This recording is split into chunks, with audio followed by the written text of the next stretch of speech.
Thank you very much. I suppose I ought to apologize because I'm going to speak in English. In part, I'm going to speak in English because it's a kind of protest against the fact that virtually everything I wanted to say was said by my French colleagues this morning or this afternoon, and I suppose I must preserve the traditional differences that exist between us. So I hope you'll forgive me if I do. The second reason why I'm speaking in English is because I come from the Anglo-Saxon world. The Anglo-Saxon world tends to be very literalist in the way in which it approaches issues put to it. And I was asked originally to discuss the new economic geography that Morocco would face in 2030. So that's exactly what I'm going to do. That's to say, I'm really going to look at the economic environment in which I think Morocco is going to exist. And I'm going to be looking not at political or social constraints, but primarily at economic ones. And there too, not so much at those that governments can affect, but at the structural constraints that I think, in effect, a country like Morocco is going to face at that time. Let me begin by making a comment about globalization. There is a tendency to think that the phenomenon of globalization is somehow new. Seems to me that that's wrong. It's an incredibly old phenomenon. It's been going on for centuries. What's new about it, I think, are three things. Number one, the rate at which it's accelerating, and that is quite phenomenal. And it's that perhaps that grabs our attention and our imagination. Secondly, the way in which, certainly since the end of the Second World War, it has been a project, a primarily Western project directed towards the rest of the world. And thirdly, it's been asymmetric, and as such has been a question of a kind of domination. Now, it's possible that that's open to contestation at the moment, and that will form part of my remarks. But having said that, I have to add that I'm not sure that globalization is really the issue that I wish to address. It seems to me that within globalization, and this was a point that was mentioned this morning, there is a parallel phenomenon that actually in some respects is more important. And that's the way in which, rather than a globalizing geo-economic world, we look at a world which is increasingly regionalized. And therefore, to a large extent, I'm going to be talking about a phenomenon known in English as glocalization. In other words, the implications of globalization, but at a regional level, because it seems to me that is actually the world into which Morocco is going to be projected. I think also, before I can really make any comments about that world, I need to say something about what I think Morocco will be like in 25 years' time. In very general terms, because of course all predictions run the risk of being wrong, and the longer term they are, the more likely they are to be wrong, it does seem to me that in some 25 years, Morocco is going to have a population of between 40 and 50 million people.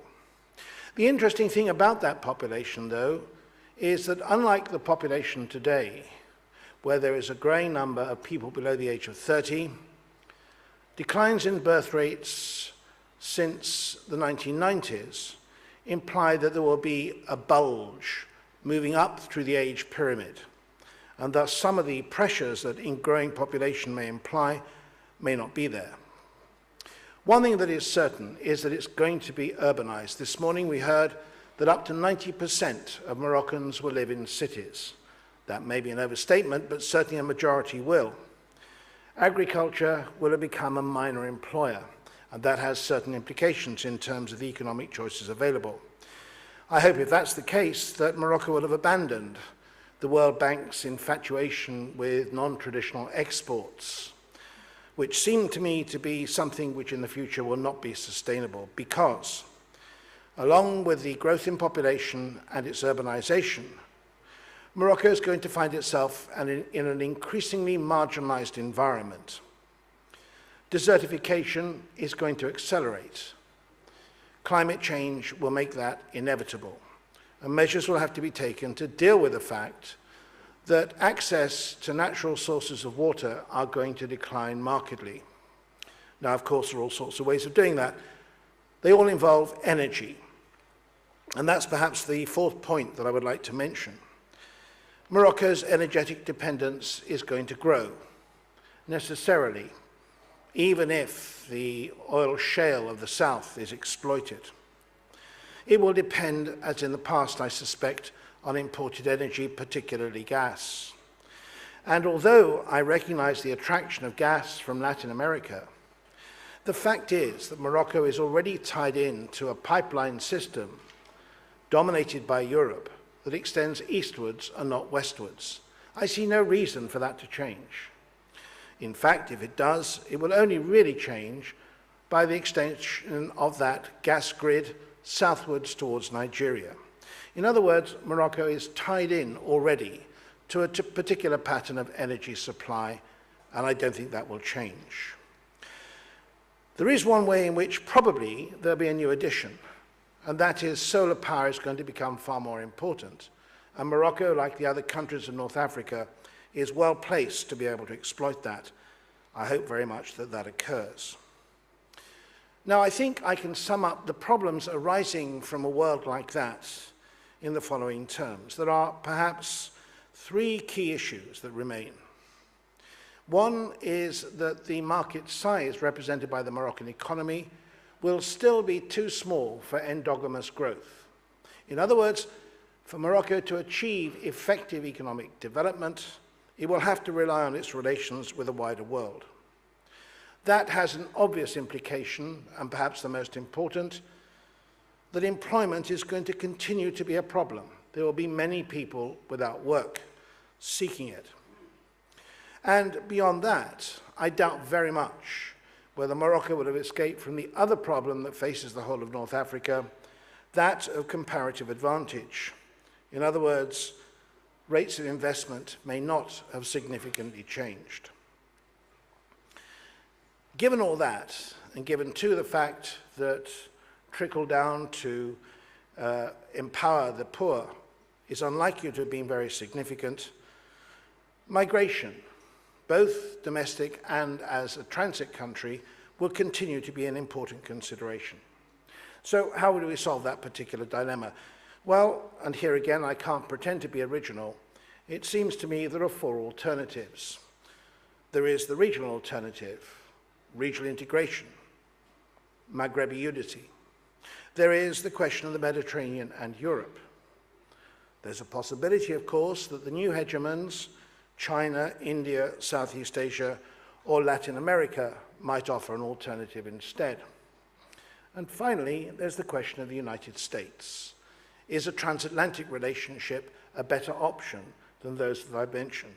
Well, let me go through this as quick as I can. I have to say that it seems to me that the question of Maghrebi integration, of the revival of the Ummah, is unlikely. It has the advantage, if it occurred, it would allow for endogamous growth. To that extent, the European Union was right in its plan behind the Barcelona process. It would allow for market integration. It would allow for complementarity to show its benefits in terms of the playoff between Morocco and Tunisia on the one hand, Algeria and Libya on the other. But against that are some hard geopolitical realities. From what I've heard today, I have to say it seems to me most unlikely that the Western Saharan conflict is going to be resolved in regional terms. I'm struck by the fact that there is in the air, and I speak here not just about Morocco, a kind of intransigence over the issue. We need to remember that issue's lasted 30 years already. It can easily last for 30 more. It won't be the first dispute, by the way, in the North African and Middle Eastern region to have done that. And beyond that, even if it were resolved, I think there's another very important consideration that people tend to skate over. And it is the question of the way in which Algeria sees its regional role. And not just its regional role, its hegemonic regional role. I'm by no means convinced that that is going to change very much, whatever may happen in Algeria in terms of governance in the years to come. Now, given that, it seems to me it's very difficult to imagine that those regional tensions can be resolved even if the economic challenges can be met. Where does that leave us? Well, there is, of course, Europe, the tired old offer of a relationship with Europe. At the moment, rather looked down upon because the Barcelona framework is too rigid, the European Commission is too bureaucratic. The problem is that it seems to me that there is going to be a change in Europe. Europe will continue. It is an initiative of a kind that is found nowhere else in the world. It offers thereby an opportunity for a future. More than that, Europe is going to need North Africa, if only for questions of trying to deal with its own age pyramid itself. And thus, it seems to me Morocco will be tied, for reasons of trade too, into a hub-and-spoke relationship. What about the opportunities offered by the new hegemons, China and India in particular? They're certainly going to have an interest in access to resources, but whether indeed they can offer a viable alternative to Europe seems to me doubtful. The tensions in China particularly are profoundly underestimated by most commentators today. Given that, it seems to me unlikely that China really offers a viable alternative to the European paradigm. The United States, too, will be in, by that time, relative decline, even though, in many respects, it will still be the generator of transnational linkages. And from that point of view, I would have thought the European Union, with the complexity and depth of the interlinkages it already has, offers an obvious alternative, nor do I believe that it will become the Finisterre of the future. Are there new possibilities? And I will finish in 1 minute, I promise you. There is a possibility of economic regionalization, mentioned today in terms of the 5+5 agreements. But there are alternatives too. There is the possibility of an integration of poles of development. For example, the complex of Tangier and Tetuan with southern Spain. It's happening already in the rest of Europe. There's no reason why it shouldn't happen in the south as well. There is the pattern, the old trading pattern of the pre-colonial period, involving major cities around the Mediterranean basin, interlinking with each other. A possibility that may also develop again, particularly in the context of the knowledge economy of the future.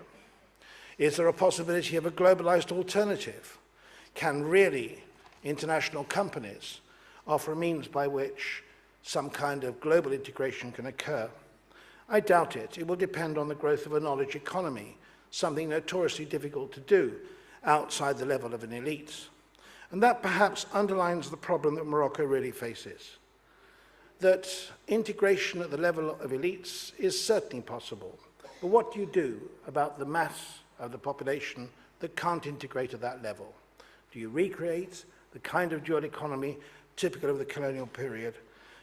I fear that may well be the consequence of an undiluted bath in the prospects of globalization. Thank you.